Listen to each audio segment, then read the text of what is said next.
Hindi natin madalas makita yung mga struggles or yung mga downside ng pagiging isang content creator.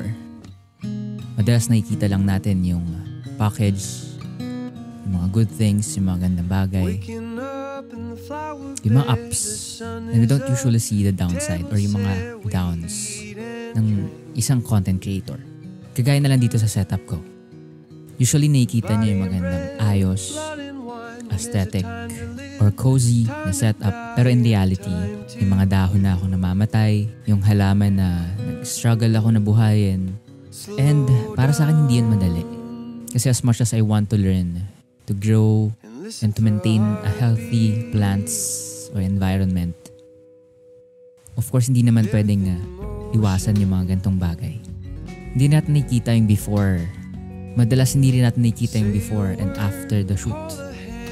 Or yung before and after ng isang content creator. Or before na sobrang linis. And then after na sobrang gulo. Mapaplace man yan o utak. And feel ko lahat ng content creator dito makaka-relate. Na minsan sobrang nakaka-pressure din. Na maraming nanonood. Maraming brands na nakatingin. Sa next na i-upload mo, magiging maganda kaya to? O kaya, magugustuhan kaya to ng mga tao? Kaya minsan importante din to take a break. Or a coffee break. A Riggs PH podcast now available on Spotify and YouTube. Hindi, joke lang. Para sa akin, as long as we are eager to grow, there's no other way but to go up.